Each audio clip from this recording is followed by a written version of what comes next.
Hi, kamusta ka? Nakakahinga ka pa ba? Okay ka pa ba? Hi, it's your Marie and welcome to my podcast, a cozy corner of calming your busy day. Here we'll take a deep breath together, share stories and reflections that remind us it's okay to pause, to feel, and to just be.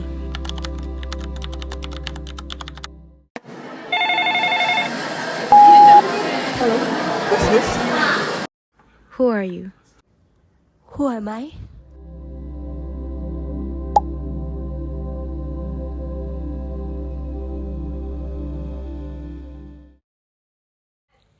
Welcome to this podcast, Marga. Thank you for taking the step to share your story with us. As a child, you copied what you saw. Expressions, gestures, and even words without really understanding the influence of it. So, I want to ask you, how much of who you are now is still a reflection of others, and how much is truly your own? I grew up without my parents. I didn't have anyone to teach me how to live my life. So as a child, I was like standing behind a window, watching people live their life. And now you're asking me how much who am I? How much truly my own? I don't know the answer. Because no one guided me. Kinaya ko mag-isa. I'm really sorry to hear that, babe. Growing up without your parents, that could have been easy. If it's okay to ask, where were they? My dad, he walked out on us. Niwan niya kami para sa babae. Wala sa amin lahat. In that situation, hindi na kinaya ni Mama. Lahat ng pagod, lahat ng sakit, bitbit na niya. Kaya ako bilang isang anak niya, hindi ko siya magawang tulungan. Hindi ko kayang galin lahat ng sakit na naramdaman niya.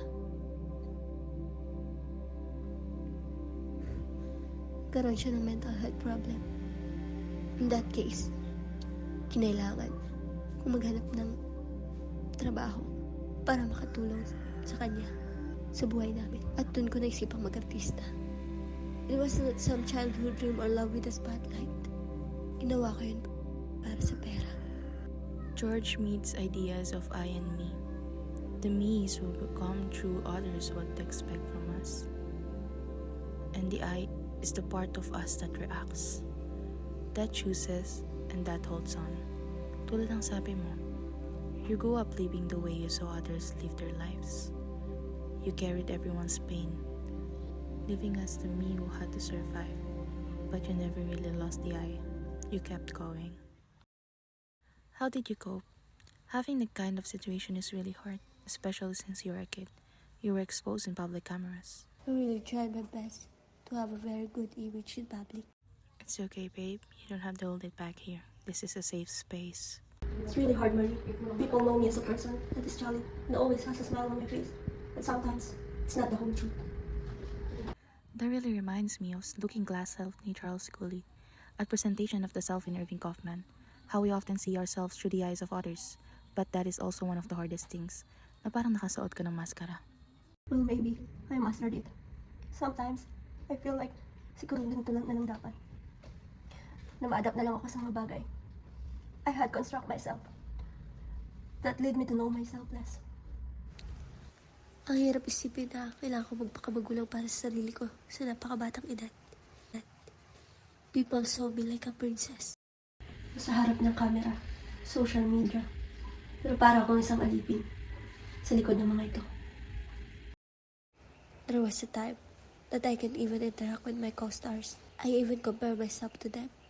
Kasi, ba't parang pagdating sa kanila ang ganda lang ng buhay? Parang ang unfair. Parang ganun. Bakit pag dapat ako yung buhay ng isang artista na nakikita ng karamihan? Ganun dapat. May mga panahon nga na mas pinili ko yung iba. Pinili ko. Ginusto ko eh. Can you tell us about it? I was actually with an abused person. And it happened a long time ago. With my live-in partner. I feel so happy and lucky. Kala ko, yun na yun. Kala ko masaya.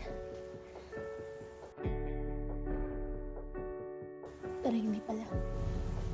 I was really, really dumb. Kala ko special ako sa kanya. Looking back at who you were a few years ago, what's something that really changed you? I look at the mirror and recognize the girl staring back. Ang mga mata niya, walang buhay. Ang katawan, pagod na. Ang puso, halos hindi na kumakapit. And for the first time, I didn't turn away. Instead, I promised myself that I will stop the suffering. I sought help, started therapy, and set boundaries. And finally, I prioritized myself. Akala ko noon, ang pagiging matatag ay ang hindi pag-iyak.